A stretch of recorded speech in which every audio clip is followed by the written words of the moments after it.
ഈ പാട്ടിൽ മതവികാരത്തെ വ്രണപ്പെടുത്തുന്ന അയ്യപ്പ വിശ്വാസികളുടെ വികാരത്തെ വ്രണപ്പെടുത്തുന്ന എന്തെങ്കിലും ഉണ്ടോ? അങ്ങനെ ഒരു വികാരം വ്രണപ്പെടുന്ന ഒരു തരത്തിൽ ഒരു പാട്ടായിട്ട് കേരളത്തിലെ ഹൈന്ദവ സമൂഹത്തിന് വിശ്വാസികൾക്ക് തോന്നിയതായിട്ട് എപ്പോഴെങ്കിലും ഒരു അഭിപ്രായം അഭിലാഷ് കേട്ടിട്ടുണ്ടോ? ഈ പാട്ടിറങ്ങിയിട്ട് ഇപ്പോൾ ഒരാഴ്ച ഒരു 10 ദിവസത്തിൽ കൂടുതലായിട്ടുണ്ടല്ലോ, അല്ലെങ്കിൽ 10-15 ദിവസമായി കാണും. ഇലക്ഷൻ കഴിഞ്ഞു. ഇലക്ഷൻ കഴിഞ്ഞിട്ട് അതിൻ്റെ റിസൾട്ട് വന്നിട്ട് തന്നെ ഇപ്പോൾ 8 ദിവസമായി, 5 ദിവസത്തിൽ കൂടുതലായി. ഈ പാട്ടിനെ സംബന്ധിച്ച് വിശ്വാസികളുടെ ഭാഗത്തുനിന്ന് ആരെങ്കിലും ഒരു പരിഭവമോ പരാതിയോ ഉന്നയിച്ചതായിട്ട് എപ്പോഴെങ്കിലും കേട്ടിട്ടുണ്ടോ അഭിലാഷേ? നമ്മൾ ആരെങ്കിലും കേട്ടിട്ടുണ്ടോ? അപ്പോൾ ഇപ്പോൾ യഥാർത്ഥത്തിൽ എന്താണ് സംഭവം? ഈ പാട്ട് വലിയ തോതിൽ ആഘോഷിക്കപ്പെട്ടു. ഈ പാട്ട് ജനങ്ങളെ സ്വാധീനിച്ചു. അതിൽ ഏറ്റവും പ്രധാനപ്പെട്ട ഒരു വരിയായിട്ട് എനിക്ക് തോന്നിയത് സ്വർണം കട്ടതാരപ്പ സഖാക്കളാണ് അയ്യപ്പ എന്നുള്ള പാട്ട്. അത് സഖാക്കളുടെ ചങ്കിൽ കൊണ്ടൊരു വരിയാണ്. അത് കോൺഗ്രസ്സുകാർ മാത്രമൊന്നുമില്ല, എല്ലാവരും അത് ഉപയോഗിച്ചിട്ടുണ്ട്. ആ പാട്ട് ഭരണപക്ഷത്തെ എതിർക്കുന്ന, CPM-നെ എതിർക്കുന്ന എല്ലാ രാഷ്ട്രീയ പ്രസ്ഥാനങ്ങളും BJP അടക്കം ഉപയോഗിച്ച പാട്ടാണ്. അത് ഏതെങ്കിലും കോൺഗ്രസിന്റെ പാട്ടാണെന്ന് ഞാൻ വിചാരിക്കാം. ലീഗുകാരൻ എഴുതിയ പാട്ടായിരിക്കാം. അങ്ങനെ അത്തരം പാട്ടുകളൊക്കെ എല്ലാവർക്കും സ്വീകാര്യമാണെങ്കിൽ എല്ലാവരും എടുത്ത് ഉപയോഗിക്കാറുണ്ട്. ഞാൻ മനസ്സിലാക്കുന്നത് BJP-യുടെ പ്രചരണ യോഗങ്ങളിലൊക്കെ ആ പാട്ട് ഉപയോഗിച്ചിട്ടുണ്ടെന്നാണ്. കാരണം അത് എല്ലാവർക്കും ഉൾക്കൊള്ളാവുന്നൊരു പാട്ടാണ്. ഈ കാലത്ത് ഈ ഗവൺമെന്റിന്റെ കീഴിൽ ദേവസ്വം ബോർഡും CPM നേതാക്കന്മാരും ചേർന്ന് നടത്തിയ ശബരിമല കൊള്ളയെ കൃത്യമായി വരച്ചു കാട്ടുന്ന ഒരു പാട്ടാണ്. സ്വാഭാവികമായിട്ടും ആ പാട്ടിന് അതിൻ്റെതായിട്ടുള്ള സ്വീകാര്യത ഉണ്ടാവും. അത് തെരഞ്ഞെടുപ്പിൽ വളരെയധികം സ്വാധീനിച്ചിട്ടുണ്ടാവാം.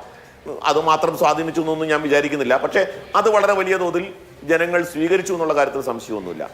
ഇവിടെ സനോജ് ഇപ്പോൾ പറയുന്നത് ആ പാട്ട് മതപരമാണെന്നാണ്.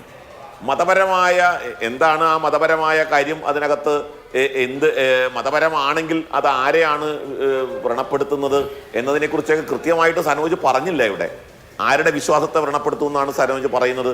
അങ്ങനെ വിശ്വാസത്തെ വ്രണപ്പെടുത്തുന്ന കാര്യത്തിൽ സനോജും പാർട്ടിയും ഇതുവരെ എടുത്ത നിലപാടെന്തായിരുന്നു അഭിലാഷേ? വിശ്വാസികളോടുള്ള ഈ പറയുന്ന സമീപനം, ഈ ശബരിമലയുടെ വിഷയത്തിൽ പോലും വിശ്വാസികളുടെ വിശ്വാസത്തോടുള്ള CPM-ന്റെ സമീപനം എന്തായിരുന്നു?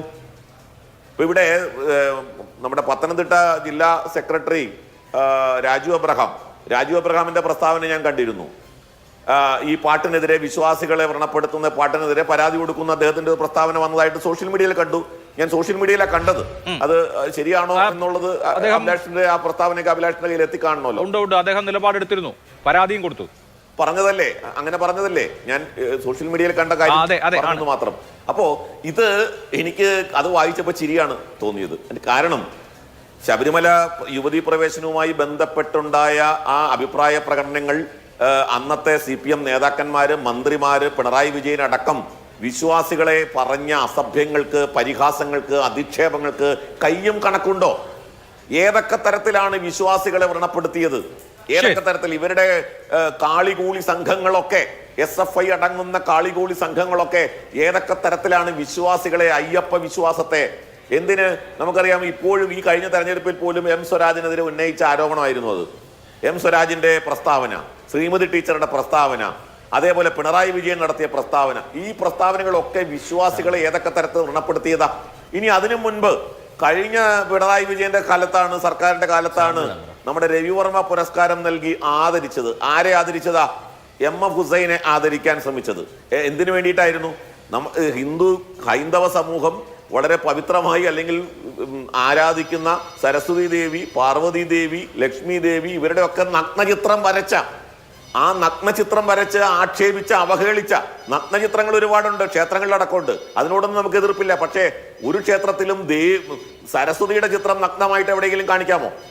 ലക്ഷ്മിയുടെ ചിത്രം നഗ്നമായിട്ട് എവിടെയെങ്കിലും കാണിക്കാമോ?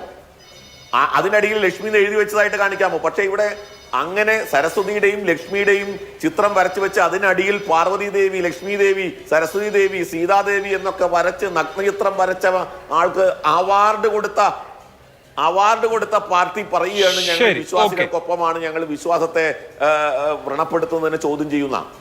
ഇത് ആരെ പറ്റിക്കാനാണ്? ശരി, നമ്മൾ ഐക്യവേദിയുടെ വിശ്വാസം വ്രണപ്പെട്ടിട്ടില്ല. രാജു അബ്രഹാമിന്റെ സ്വന്തം നാട്ടിൽ ഈ പാട്ട് കേട്ടിട്ട് എന്തായാലും ഹിന്ദു ഐക്യവേദിയുടെ വിശ്വാസം വ്രണപ്പെട്ടിട്ടില്ല. ഓക്കെ.